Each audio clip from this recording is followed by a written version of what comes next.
The masses of the population are missing the purpose of why we're all here and the purpose of what relationships truly serve. A relationship is not an experience you get into to fulfill yourself. A relationship is something you get into in order to evolve, in order to ascend, because you are a spiritual being having a human experience. You are just here to observe, to experience the gamut of emotions, and to transcend, stopping the cycle of reincarnation. But you continue to get in relationship after relationship, wondering why they fail. And relationships fail when two people are not healed. And I know healing is a big topic right now, and everyone is focused on it. Probably a lot of people think it's hooey. But the reality is you have certain vibrational frequencies within your cell.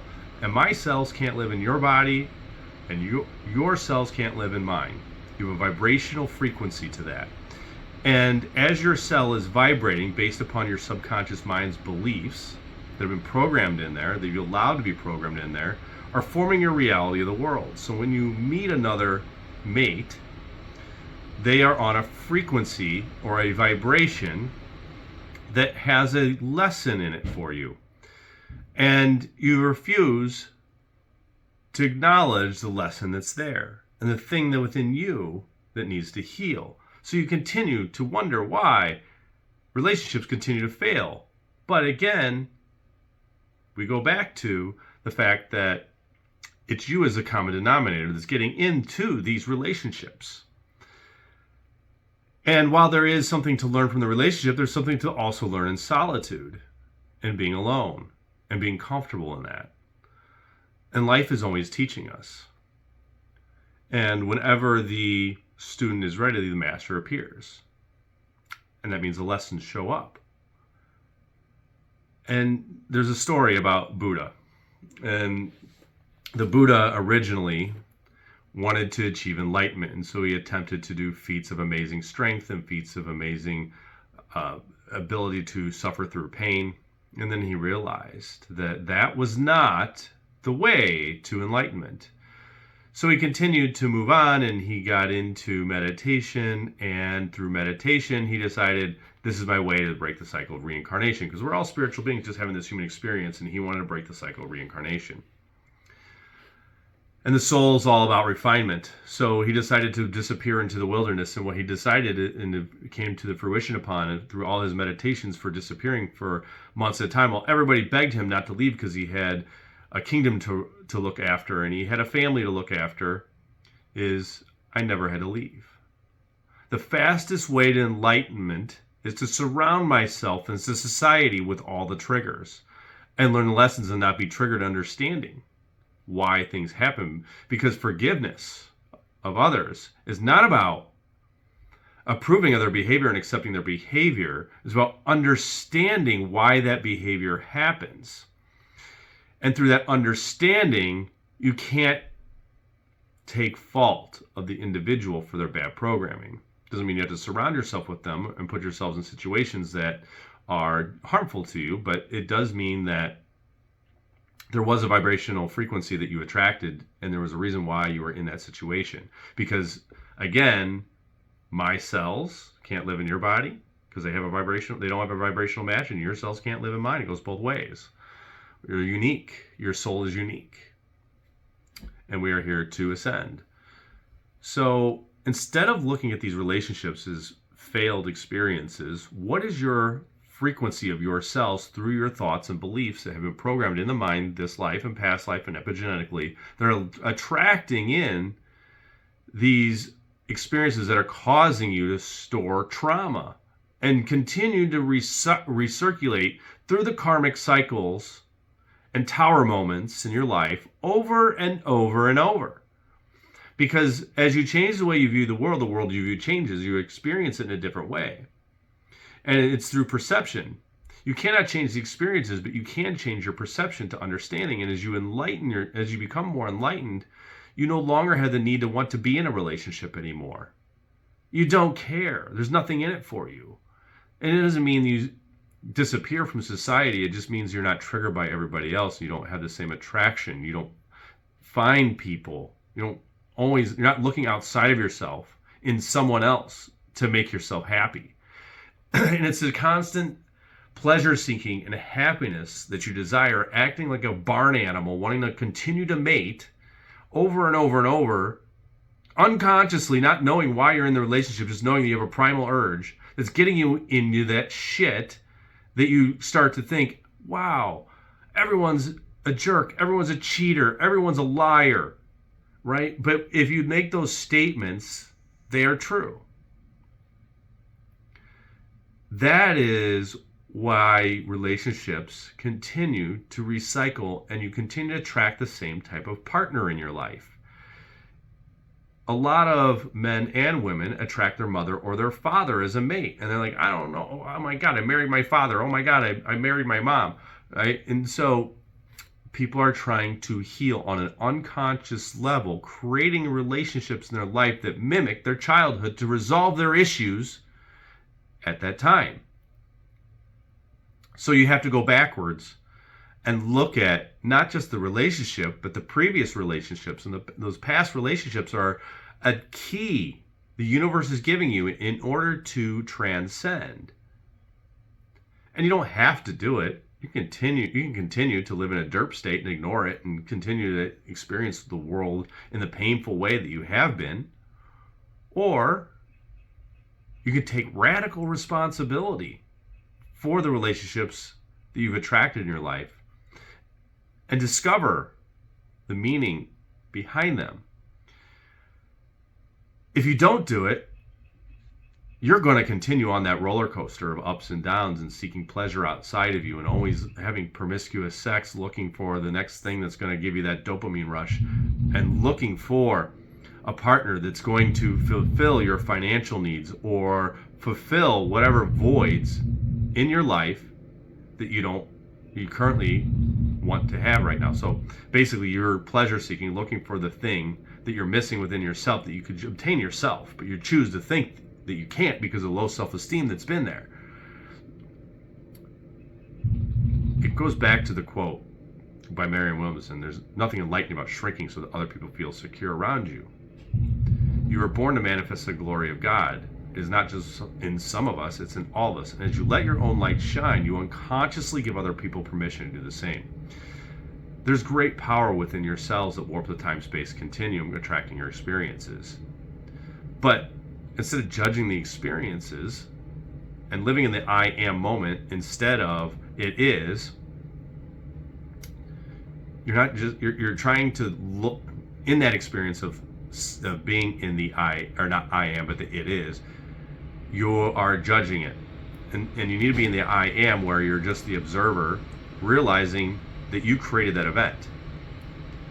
And there's a lesson in it for you, because if you learn the lesson, you break the karmic cycle and you've transcended. And no longer are you looking for that relationship that eventually you're going to get into, that eventually you're going to be like, this doesn't make me happy. Because you have nothing to give to anyone else until you can give it to yourself. Because once you're fulfilled, you can fulfill others' lives. It's not about taking what you can get from others, it's about what you have to offer.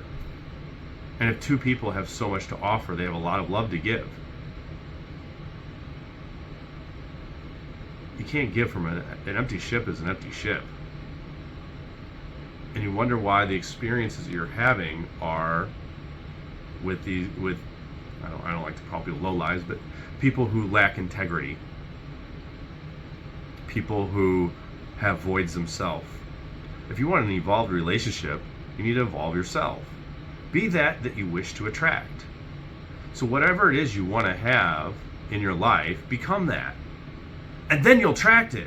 It's not about searching, it's about being the energetic match.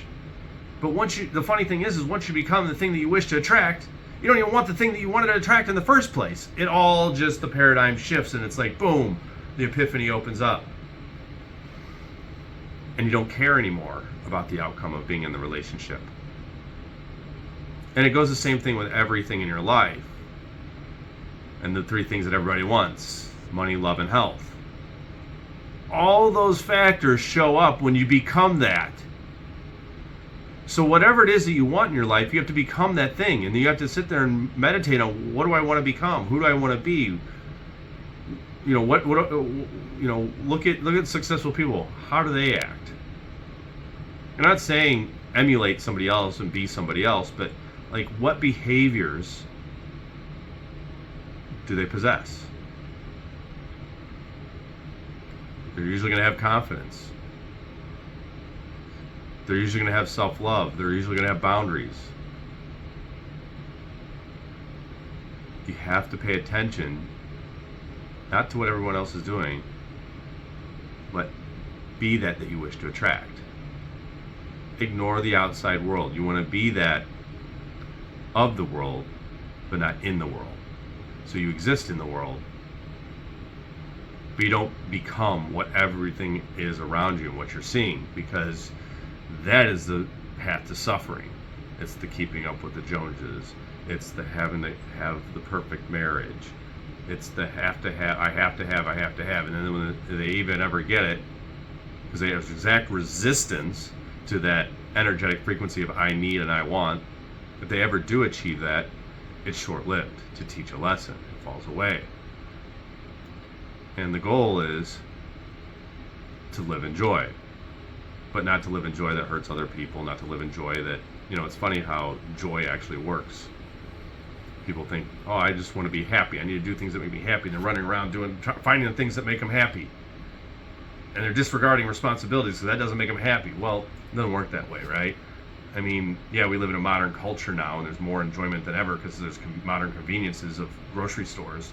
But back in the day, if you ignored, you're going to get starved to death. So it's not about ignoring it, but to live in joy in a place where you just accept you just accept and love the experiences in your mission, and your heart leads you to that mission. Joy is one of those things that can be misinterpreted. You could have someone who's a pedophile and finds joy in molesting children, but is that right? I don't think it is, and I think the majority of people wouldn't. But every once in a while, you got somebody with a perversion that thinks it is. But the funny thing is the child, who may not know any better, may not even be traumatized by it because they didn't even know it was wrong. It might be a normal part of some other society, which is weird. A lot of cults act that way, and they're doing it to fulfill self needs and low self-esteem or whatever is going on, or whatever their programs are. But people are always attracted to that situation, no matter how horrific the situation is. You're attracting this situation in your life. Even the young child has an energetic blueprint that's there in their cells. It's creating these horrible experiences, and a learning lesson in it for them, as crazy as it is. So you are creating as you act, think, and speak. Your relationships, your financial struggles, your health issues, all of them, you're creating them. And when you want to have something in your life, like a loving relationship, a caring relationship, a mutual beneficial relationship, become that thing that you want and watch it show up. And maybe it never shows up because it never mattered if you had it in the first place, and all you ever had to do is live in joy and love the process of what your soul's mission was to do it here in the first place. So don't live in pain every day, wondering when you're going to meet your soulmate. Understand, a true soulmate is someone who does horrific things to you because they're helping you ascend. You created those experiences and attracted that person off a vibrational match. Two people are teaching things. And the only way you have a relationship that is successful is to have two people that are completely healed, that don't need anything from each other, that can be truly based on unconditional love. Because that's the only type of relationship you can ever have that can last a lifetime.